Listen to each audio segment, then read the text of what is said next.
जो ये 65 एकड़ का प्रसेनजीत राजा का बगीचा 65 बुद्ध के समय में बुद्ध के समय में 65 एकड़ का था।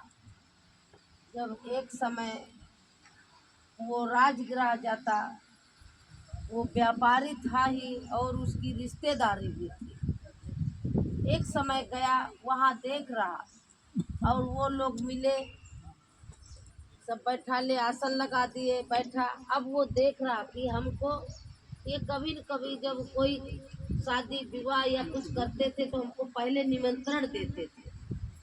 आज तो हम अचानक आ गए यहाँ, क्या है? तो घर में पूछा आज क्या है, तो सब बोले कि हम भगवान बुद्ध शिष्यों के संग वो आ रहे, भोजन दान हम दे रहे, इसलिए सब पूरा तैयारी कर रहे हैं। अच्छा, क्या हम भी कुछ सेवा में लग जाओ? कहा ठीक, आप भी सेवा में, तो कहीं बिस्तर लगाने में, आसन या पानी रखने में, वो भी सेवा में लग गया। 11 बजा, भगवान बुद्ध भिक्षु संघ आए, आ करके सब आसन ग्रहण करे। भगवान बुद्ध और शिष्य के सबने, उपासकों ने हाथ धुला के वो भोजन परोसा, खाए, खा करके पुण्य अनुमोदन किया।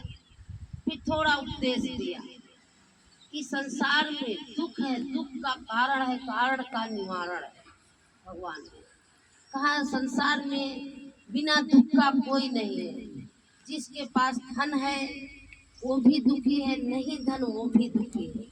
इसी के साथ साथ में जो आप लोग 5 सील लिए, ये बताए, 5 सील के बारे में बताया कि अगर मुक्ति भी है, अगर सीलों पर चले तो मुक्ति है।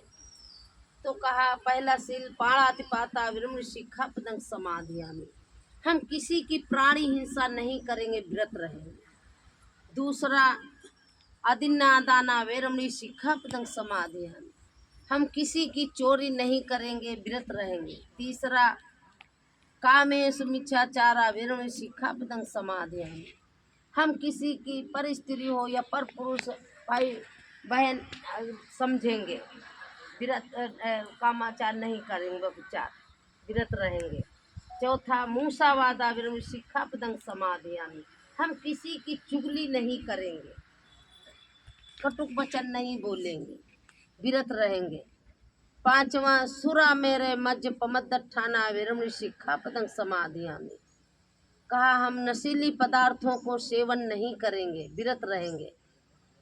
इतना बताए भगवान बुद्ध। इसी के साथ में सील बता करके इसी के साथ में बताए कि मन बहुत चंचल है, मन बहुत भाग, कैसे स्थिर करेंगे? तो भगवान बुद्ध ने ध्यान भावना बता, आनापान बता, अपने नाश का। सांझ सुबह जैसे छुट्टी लगती, दिन में तो छुट्टी नहीं अपने को लगता, तो सांझ सुबह घर में जैसे सुबह बिस्तर पे से उठे, पहले 10 मिनट 15 मिनट विपස්සना बताया कि हम 10 मिनट आनापान अपने नासिका के द्वारा मन को अपने सांस पे लाएं, सांस आ रही जा रही, इसको देखते निरंतर रखना चाहिए। अपने शरीर के बाद दुख वेदना, सुख वेदना, सूक्ष्म वेदना ऐसे देखना चाहिए, विपස්සना का बताया। इसी में सील है तो समाधि है, समाधि है तो प्रज्ञा, तब प्रज्ञा जागती है, तो प्रज्ञा में अंदर तक बैठती। तो हम सील जब नहीं है तो समाधि नहीं है, तो कैसे मन एक तीर्थ होगा? जब समाधि नहीं तो प्रज्ञा नहीं ना। तो हम लोग जो विपස්සना किया, गोयनका गुरुजी विपස්සना सेंटर, यही भगवान ने बताया, यही मुख्य चीज मुक्ति का कारण विपස්සना है। तो इसी 5 सीलों पर चलने का यही बताए, यही मुक्ति है। भगवान ने ये बता करके उसी से साधुवाद किए और अपना बुद्ध विहार चले गए।